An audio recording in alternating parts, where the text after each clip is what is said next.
When you think you've seen or heard it all, another one comes along. Nigeria is a country of possibilities, negative anyway. Anything, no matter how strange, is possible in Nigeria. Yes, it leads one to question whether these politicians live in an alternate reality. Imagine Tinubu asking Nigerian media to always portray Nigeria in good light so as to attract foreign investment. How can the chief demarketer of Nigeria say this to Nigerian media?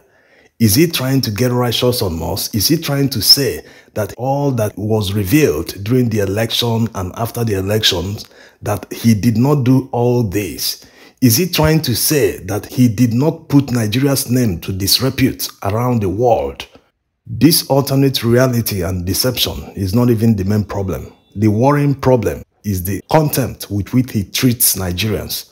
Nigerians are smart people. In a sane country, when a leader successfully hides his past before getting to power, and much later that his crime-hidden past is revealed, the normal thing for that leader to do is to resign his position, whatever position, whether it is the highest office in the land or even a local government chairman. The normal thing, an honorable thing to do is to resign from that position. Despite the revelation, there's an issue of identity theft. He was involved in drug trafficking and money laundering to the extent that he forfeited $460,000 to the US government, being narcotics proceeds.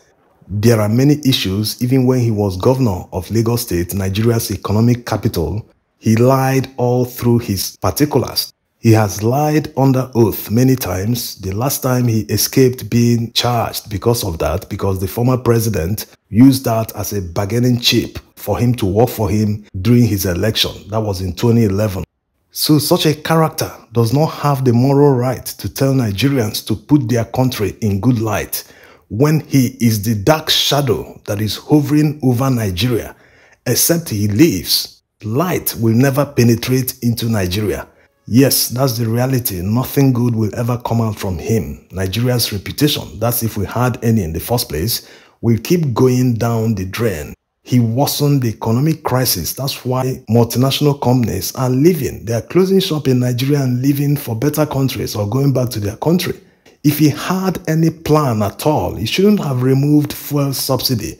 You don't do that. Even in a Western country, in United States today, if the price of petrol doubles overnight, it will crash their economy that day. And people, millions will be on the streets the same day.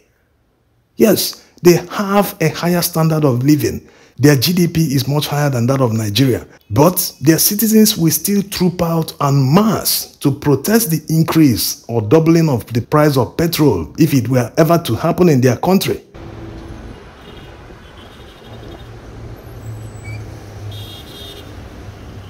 In Nigeria, where we have more poor people and petrol is the main driver of the economy, you wake up one day, double the price, not even double, triple. It was being sold for about 200 before. Now it's 600 and something. That's triple the price. And people didn't do anything. No protest. Everyone just took it and went home. Because of serious electric power shortages in Nigeria, nearly every business, home, schools, banks, whatever organization, even government offices, they all depend on generators. What powers those generators? Petrol and diesel.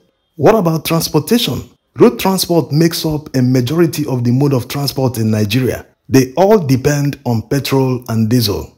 And since the cost of petrol tripled, the cost of transportation also tripled. So you can understand the impact on the economy because goods and services were all affected by the increase in the cost of transportation. Yes, this led to serious inflation and the increase in the cost of living, while workers, we didn't receive any raise from the government, not even the private sector, increased workers' salaries. People in Western countries will not accept this if it happened in their country, despite being more prosperous than Nigerians. They will still troop out and make sure the government understands that they are not happy. But in Nigeria, everyone will go home and say, let's pray, it will get better tomorrow. It will never get better if you don't demand for your rights, if you don't show grievances. Power will never concede anything to you, never.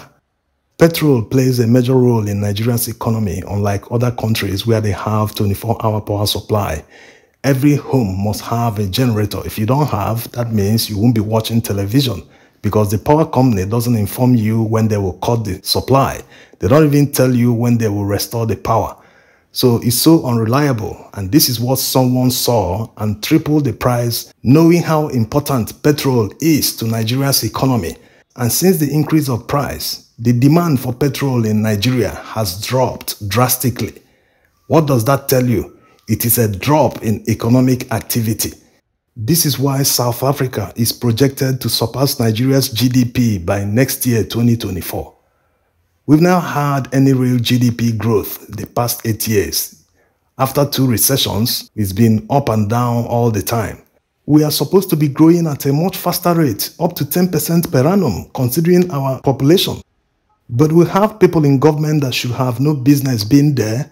They don't make any research. They don't understand how many things work. Why should someone increase the price of petrol when they know that if petrol continues to be affordable, it will increase productivity? And the increase in productivity in Nigeria's economy will benefit everyone, not just the government.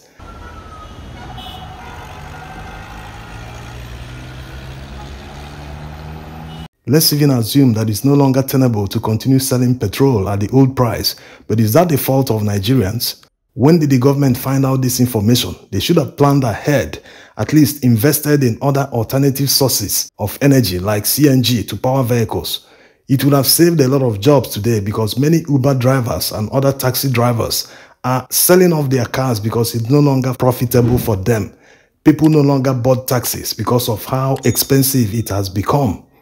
So it's not the fault of citizens. Even the people in power today, they protested against an increase of petrol price many years ago.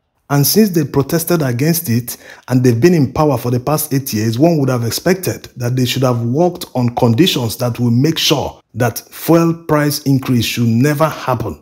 They never did that. They never fixed any of Nigeria's refinery. They never improved the production capacity to at least find a way to support the price of the petrol. They never did all this. In reality, Nigerians are paying for their incompetence, not the real price of petrol. Because if they had made all the right decisions in the past, the cost of petrol wouldn't have reached where it is today. All the catastrophic decisions and mismanagement of Nigeria's resources already put Nigeria in bad light in the eyes of the world. They see all this. How can you be the poverty capital of the world? You have more people that are poor than anywhere else in the world. And your government is busy buying cars for National Assembly members, budgeting billions for the First Lady, which doesn't have any constitutional role in Nigeria.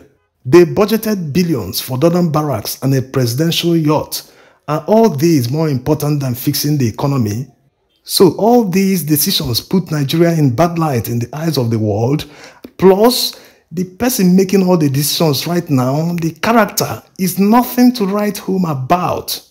Foreigners can see Nigeria's potential. So when you make some wrong decisions, they will say, hey, these people, they are not smart. Put this money here, you get this. Invest here, you get that. So we are all making a mockery of ourselves. So no one should come and tell us to say, hey, always project Nigeria in good light. You are the chief demarketer of Nigeria in the first place. Is it the catastrophic floating of the Naira? No developing country will ever do that because it is a death knell on the economy if you do that. Even developed countries don't float their currency. If you had 1 million Naira in January this year, it was worth about $1,400 or thereabout. But today, it is worth less than $900. The only reason they floated the Naira was to increase government revenue, while still paying the same amount of salaries. They never increased salaries for workers. If workers protested for an increase in their salaries and the government accepts, that means we are back to square one because the increase in revenue will never cover the personnel cost alone in government.